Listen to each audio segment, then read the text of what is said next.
What is up guys? This is Huawei Reviews. Kung bago ka pa lang sa channel na to, welcome na welcome ka. Kung luma ka naman, welcome back. Ayan, so for today's video, we have another phone review from Huawei. So ito yung Nova 7i, yung pinaka-latest budget mid-range smartphone ng Huawei. Okay, hindi lang ito basta-basta budget mid-range smartphone kasi meron itong powerful something. Okay, na kailangan nyo malaman at pag-uusapan natin yan ngayon and yung kanyang design.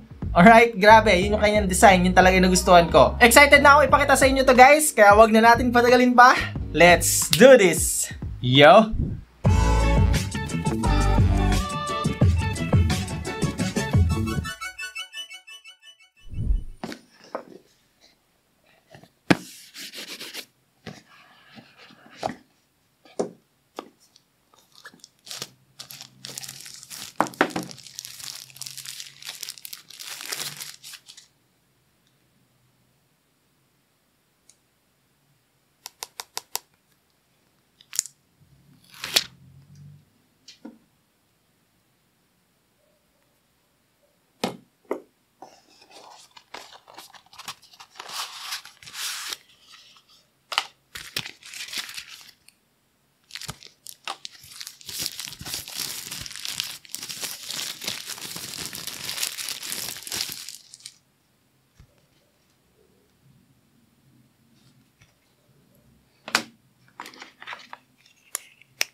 Alright, so ito na nga yung ating Nova 7i. So bago natin pag-usapan yung kanyang performance, pag-usapan muna natin yung kanyang design. Okay? So meron ako ngayon dito guys is yung crush green nila. Ayan. Grabe, solid. Napaka-simple lang guys. Ang lakas makasosyal ng design na to. Okay? Lalang-lalo na yung camera niya. Ayan.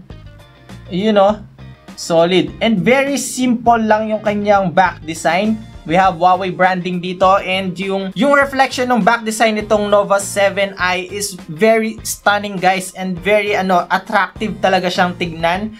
And as you can see, ayan, solid oh. Actually, meron tayong tatlong pagpipilian dito. Yung Sakura Pink, etong Crush Green, and yung Midnight Black. Well, for me, alam niyo naman lahat guys na solid ako na-attract sa color green na kulay sa isang smartphone. So, pero kung pag-girl ka, okay, pag-girly ka girl, ayan, meron tayong pagpipilian na Sakura Pink para sa mga babae. Actually, pwede siya sa mga lalaki, lalo na yung mga lalaki. Ay, basta, baka ano pang masabi ko eh. Okay, so, kung makikita nyo dito guys, meron tayong 2x2 matrix camera setup dito, okay? Meron tayong quad camera setup and maliit na LED flash. Alright? So mamaya pag-usapan natin to guys. Basically papakita ko muna sa inyo yung mga parts, okay? Yung mga buttons. So on the left side of this phone, makikita natin dito guys yung SIM card slot.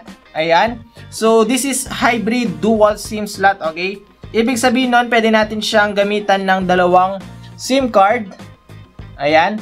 Or isang SIM card and then kung gusto natin siyang i-expand, gagamit tayo ng nano memory from Huawei. Up to 256 gig internal storage naman ang pwede nating i-extend. And then on the right side of this phone, makikita natin yung volume rockers and yung power button, at the same time yung fingerprint scanner. Yes guys, wala na siya dito sa likod. So hindi na siya rear. Okay, side na siya. Side.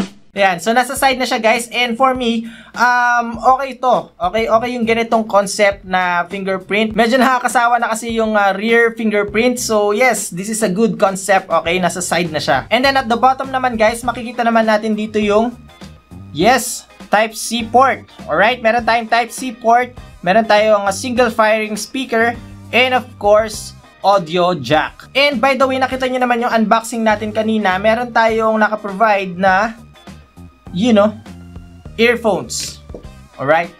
Okay, so proceed na tayo guys. So for the display, meron tayong 6.4-inch IPS LCD display at 1080p resolution. Alright? So nakikita nyo ba? You know, very edgy, guys. And as you can see, you know, may maliit na bilog.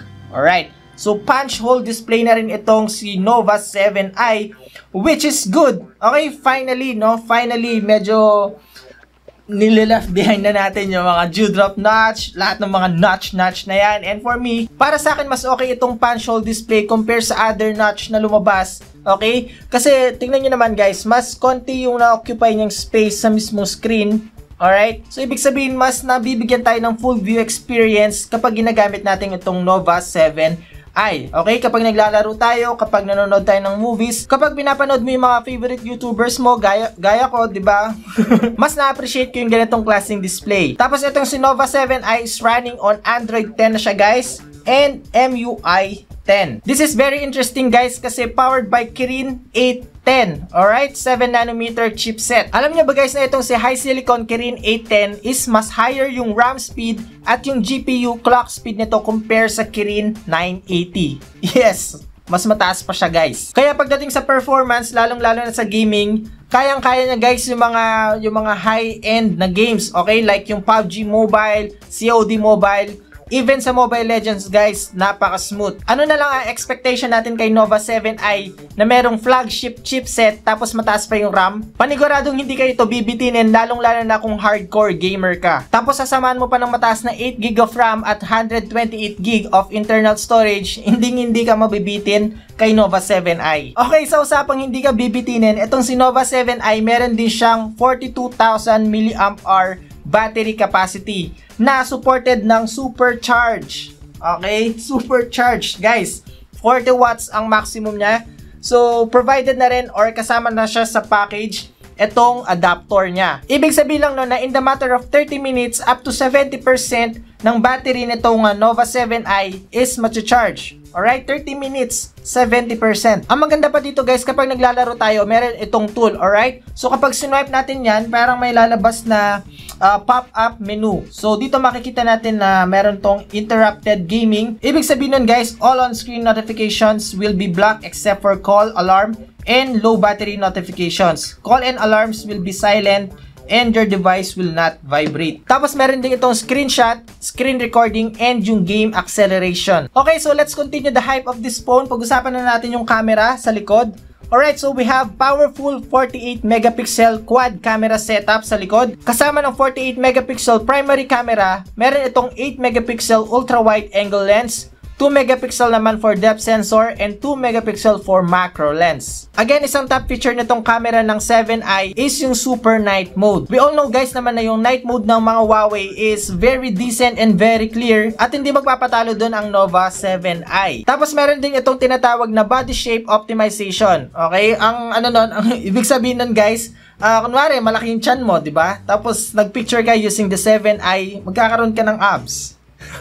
Hindi. Ang ibig sabihin nun guys, that the device can recognize the subject's skeletal structures and joints as well as their postures. Again, it's a big nice yun para sa akin kasi pati yung katawan natin is nare-recognize ng camera ng 7i. But wait, okay, ito para sa mga aspiring creators out there na talagang nagfo-focus sa pag-edit at paggawa ng mga videos. Meron itong AI video editor, guys. Yes, meron na siya sa mismong gallery, ibig sabihin direct editor na siya. Meron na itong built-in transition and background music. Na malaki naman tulong ito tulad sa mga creators tulad natin. Alright? Lalong-lalo na sa mga nagpa-public vlog kung gusto natin mag-edit on the go. Yes, agad-agad. Pwede mo na siyang i-post. So magpapakita ako ng mga sample shots using the Huawei 7i and tignan nyo kung gaano kalupit at gaano kaganda ang kayang i-capture ng 7i.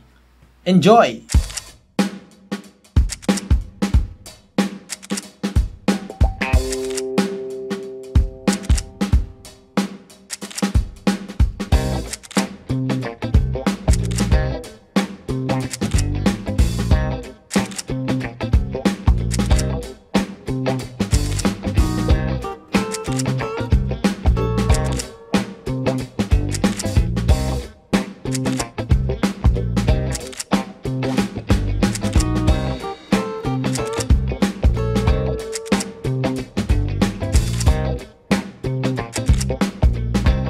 Okay guys, so mention ko lang pala itong app gallery ng Huawei because it is now the third biggest app gallery globally. App gallery is rapidly growing and there are a lot of top apps that consumers can directly download via app gallery. You can easily install known apps using app gallery like TikTok, Viber, Gcash. Hindi rin naman ganun kahirap mag-install ng other application like Facebook, Instagram, YouTube, or other games like Mobile Legends, Call of Duty Mobile, and other games pa na nilalaro mo. Kasi pwede pa rin naman natin gamitan ng third-party apps. The good thing about app gallery is halos lahat na rin ng games, halos lahat ng application na kailangan mo is makikita na rin natin dito. And there you go guys, ang pinakihihintay natin lahat is yung presyo. Magkano ba itong Nova 7i? So ang official price nito sa Pilipinas is 13,990 pesos. What more can I say guys? This is really bang for the buck kung naghahanap ka ng budget mid-range smartphone na merong magandang camera, design at powerful flagship chipset. Tapos compatible pa ito ng 40 watts supercharged, diba? And that's it for today's video. Sana nakatulong itong video na to kung naghahanap ka ng review about kay Nova 7i at kung sulit siya. For me, sulit na sulit siya. Nagustuhan ko yung design, lalong-lalo na yung kulay niya.